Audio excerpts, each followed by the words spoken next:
The temple of Diana now, the chaste. Let me describe, and I shall use such haste and brevity in that I now recall, as possible, the paintings on the wall were scenes of hunting and of chastity. There I perceived the sad Callisto, she whom in her rage Diana did not spare, but changed her from a woman to a bear, then to a star, and she was painted so. She is the lodestar, that is all I know. Her son too is a star, as one can see. There I saw Dana, turned into a tree. No, not Diana, she was not the same, but Peneus's daughter. Dana was her name. I saw Actaeon turned into a stag. This was Diana's vengeance, lest he brag of having seen her naked. There they show him caught and devoured. His own hounds did not know him. Close by there was a painting furthermore of Atalanta hunting a wild boar. And Meleager, there were others too, Diana chose to harry and undo. And many other wonders on the wall were painted, that I need not now recall. High on a stag the goddess held her seat, and there were little hounds about her feet. Below her feet there was a sickle moon, waxing it seemed, but would be waning soon. Her statue bore a mantle of bright green, her hand a bow with arrows chased and keen. With arrows cased and keen. Her eyes were lowered, gazing as she rode, down to where Pluto has his dark abode. A woman in her travail lay before her, her child unborn. She ceased not to implore her to be delivered with his piteous call. Cried, "Help, Lucina, thou the best of all!" It was a lively painting, every shade had cost the painter many a florin paid. And now the lists were made, and Theseus, who at huge cost had bidden them produce these temples in a theatre so stately, saw it was finished, and it pleased him greatly. No more of Theseus now, I must pass on, to speak of Arcite and of Palamon. The day approached for trial of their rights, when each should bring with him 100 knights, to settle all by battle, as I said. So back to Athens each of them had led his 100 knights, all helmeted and spurred, and armed for war. They meant to keep their word. And it was said, indeed, by many a man, that never since the day the world began in all God's earth, wide seas and reach of land, had so few men made such a noble band, as in respect of knighthood and degree, every one with a taste for chivalry, and eager, of course, to win a glorious name, had begged to be allowed to join the game. Luckily for those selected, so I say, if such a thing should happen here today, as you can well imagine every knight who loves a lady and is game to fight, whether in England here or anywhere, would certainly feel eager to be there. Fight for a lady? Benedicti. That would be something for a man to see. And that was just the case with Palamon. His knights had come and been taken on. Some were in coat of mail, and others wore a breastplate and a tunic, little more. Some carried heavy plating, front and back, and some a Persian shield to ward attack. Some cased their legs in armor, thigh to heel. Some bore an axe, and some a mace of steel. There's never a new fashion but it's old, and so they armed themselves, as I have told, each man according to his own opinion. You might have seen arrive from his dominion mighty Lycurgus, famous king of Thrace. Black was his beard, and manly was his face.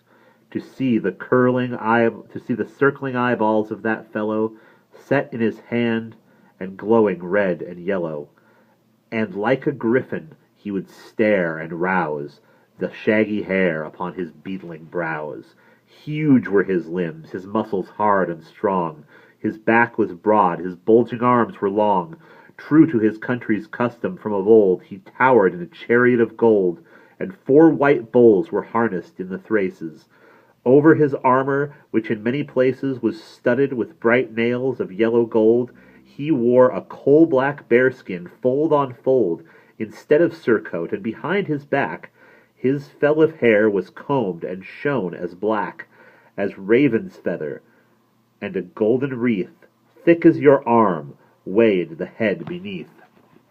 It was immensely heavy, and was bright with many precious stones of fiery light, with finest rubies and with diamonds about his chariot, white enormous hounds, 20 and more, each larger than a steer, and trained to hunt the lion and the deer, went following him. Their muzzles were fast bound, their collars were gold with rings set round. He had 100 nobles in his rout, armed to the teeth, their hearts were stern and stout.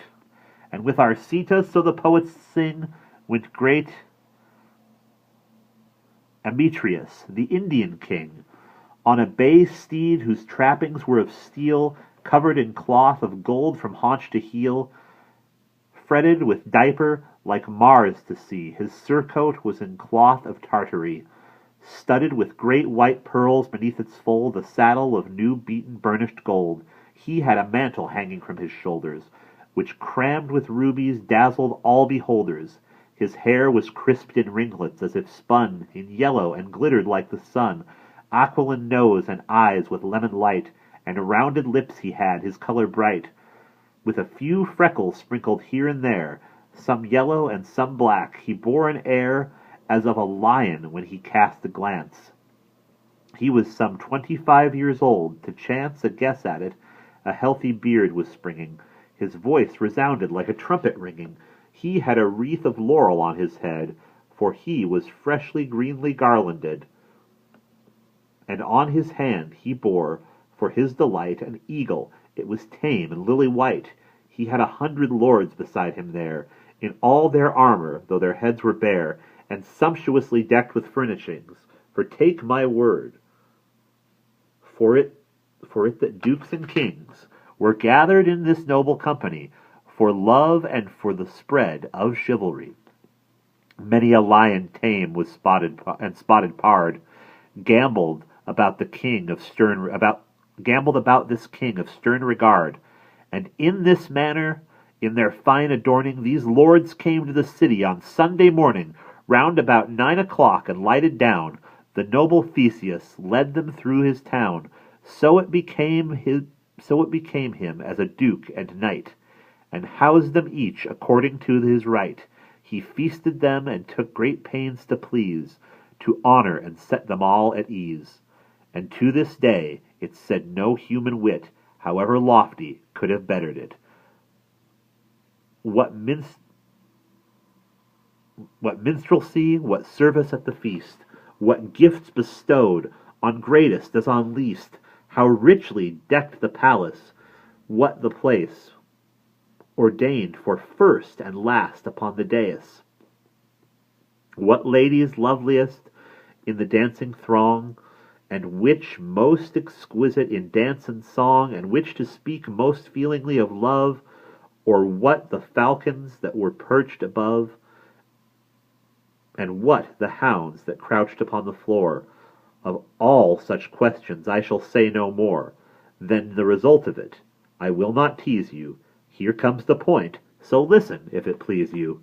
That Sunday night, ere day began to spring, there was a lark which Palamon heard sing. Although 2 hours before the day came on, yet the lark sang, and so did Palamon. With holy heart and in a lofty mood, he rose on pilgrimage, and he pursued his path to Cythera to begin, and blissful Venus to her honored shrine.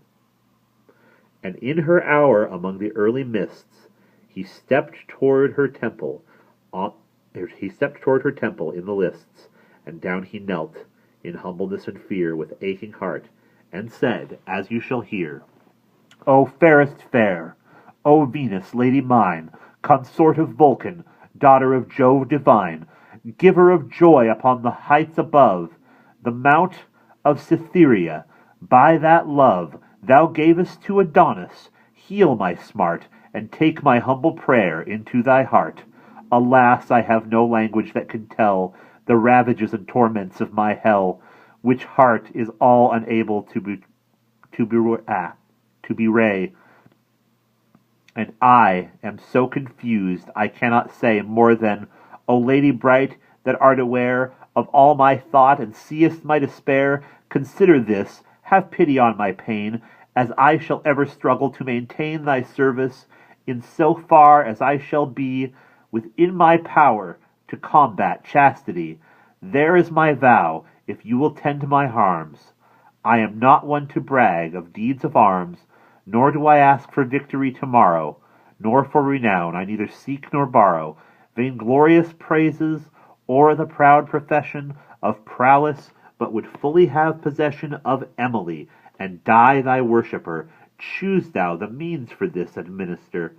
The ways I care not how, whether it be by my defeat of them, of theirs of me, so that I have my lady in my arms. Though Mars be god of battles and alarms, thy power is so great in heaven above, that if thou please, I well may have my love, and I will worship at thy shrine forever, ride where I may, to thee my whole endeavor shall be in sacrifice, and kindling fires upon thy altars. Yet if my desires, sweet lady, cannot please thee, end my sorrow. With death upon Arceda's spear tomorrow, I shall not care when I have lost my life, though he should win my Emily to wife. This is the sum and purpose of my prayer. Give me my love, sweet goddess ever fair. When Palamon had done his orison, he then did sacrifice with woebegone devotion, and with ceremonial rite, more than I now have leisure to recite. And in the end the statue of Venus shook, and made a sign, and by that sign he took. His prayer had been accepted on that day, for though the sign had hinted a delay, he knew for certain that his boon was granted, and home he went at once, his soul enchanted.